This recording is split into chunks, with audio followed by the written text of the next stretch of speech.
Namaskara. Welcome back to fourth session. Under this session, we are going to explain the evaluation of production management. How this production management came into existence. So how it is evolved.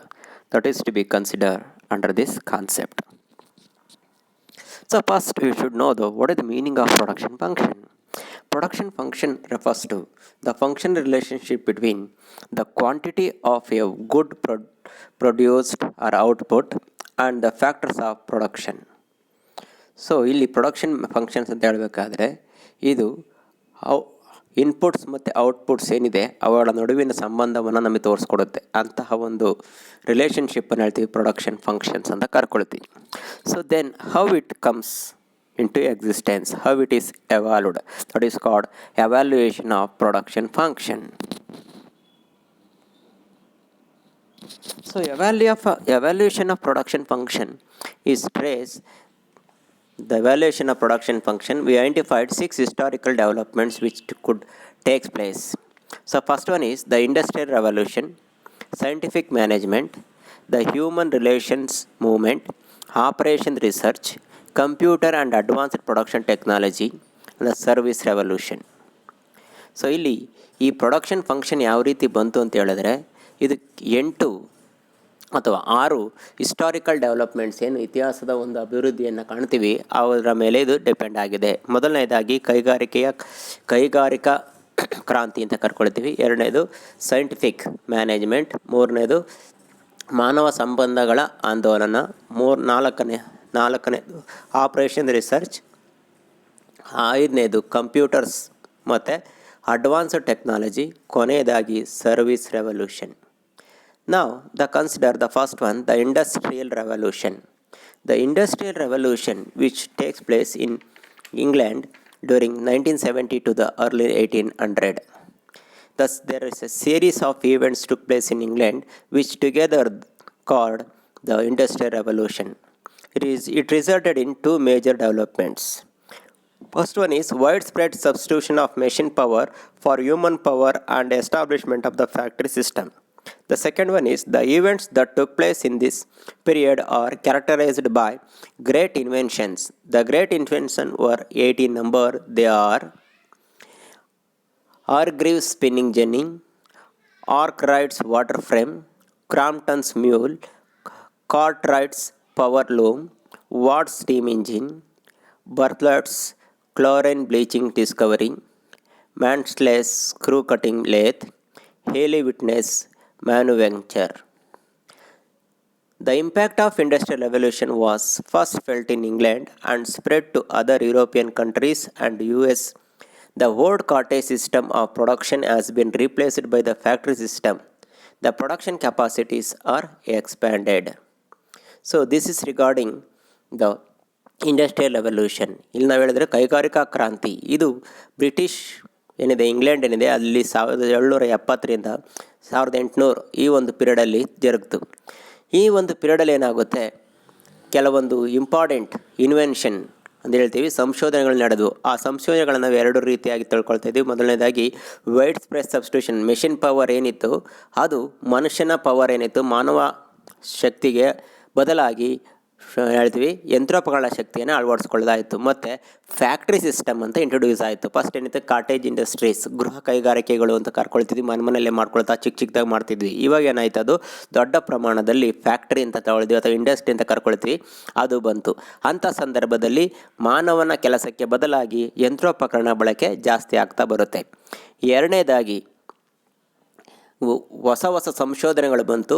ಆ ಸಂಶೋಧನೆಗಳನ್ನು ಒಟ್ಟು 8 ಸಂಶೋಧನೆಗಳನ್ನು ಪರಿಗಣನೆ ಮಾಡ್ತೀವಿ. ಮೊದಲನೇದಾಗಿ ಯಾವ್ದು ಹೇಳ್ತೀವಿ, ಹಾರ್ಗ್ರೀವ್ಸ್ spinning Jenny, ಏನು ನೂಲು ತೆಗೆಯುವಂಥ ಒಂದು ಯಂತ್ರ ಕಂಡುಹಿಡ್ಕೊಂಡ್ರು. ಅದೇ ರೀತಿ ವಾಟರ್ ಫ್ರೇಮನ್ನು ಕಂಡುಹಿಡಿದ್ರು. ಅದೇ ರೀತಿ ಕ್ರಾಂಪ್ಟನ್ಸ್ ಮ್ಯೂಲ್ ಬಂತು, ಪವರ್ ಲೂಮ್ ಬಂತು, ಸ್ಟೀಮ್ ಇಂಜಿನ್ ಬಂದಿದೆ, ಕ್ಲೋರೈನ್ ಬೀಚಿಂಗ್ ಡಿಸ್ಕವರಿ ಬರುತ್ತೆ, ಸ್ಕ್ರೂ ಕಟಿಂಗ್ ಲೇತ್ ಬಂತು, ಮತ್ತು ಅದೇ ರೀತಿ Haley-Whitney's ಮ್ಯಾನುಫ್ಯಾಕ್ಚರ್ ಏನು ಬಂತು ಅಷ್ಟು ಬಂತು. ಇದರಿಂದ ಏನಾಯಿತು, ಇಂಗ್ಲೆಂಡಲ್ಲಿ ಒಂದು ಇಂಡಸ್ಟ್ರಿಯಲ್ ಕ್ರಾಂತಿನೇ ಆಯಿತು. ಆ ಮೂಲಕ ಗುಡಿ ಕೈಗಾರಿಕೆಗಳು ಅಂತ ಏನು ಕೊಂಡ್ಕೊಂಡ್ವಿ ಅವೆಲ್ಲ ಕೂಡ ನಶಿಸಿಹೋಯಿತು. ಅದರ ಬದಲಾಗಿ ಏನು ಬಂತು, ಫ್ಯಾಕ್ಟ್ರಿ ಸಿಸ್ಟಮ್ ಬಂತು ಮತ್ತು ಆ ಉತ್ಪಾದನಾ ಶಕ್ತಿ ಅಥವಾ ಸಾಮರ್ಥ್ಯ ದೊಡ್ಡದಾಗ್ತಾ ಹೋಯಿತು. ಆದ್ದರಿಂದ industrial revolution is become the base for production management. Second one is scientific management. The missing input management was ably provided by the scientific management. The scientific management provide the essential principles such as developing science for each element of a person's work. Secondly, selecting workers scientifically and training and developing them. Cooperating with the workers so as to ensure that all the work could be done as per the principles. Dividing work and responsibilities among the workers and management according to their ability. ಇಲ್ಲಿ scientific ವೈಜ್ಞಾನಿಕ ನಿರ್ವಹಣೆ ಅಂತ ಏನು ಕರ್ಕೊಳ್ತೀವಿ, ಇದು ನಿರ್ವಹಣೆಯಲ್ಲಿ ಕೆಲವೊಂದು ತತ್ವಗಳನ್ನು ತಗೊಂಡು ಬಂತು. ಆ ತತ್ವಗಳ ಆಧಾರದ ಮೇಲೆ ನಮ್ಮ ಕೆಲಸ ಕಾರ್ಯಗಳನ್ನು ಸುಲಲಿತವಾಗಿ ಮತ್ತು ದಕ್ಷತೆಯಿಂದ ಮಾಡಲಿಕ್ಕೆ ಸಾಧ್ಯ ಆಯಿತು.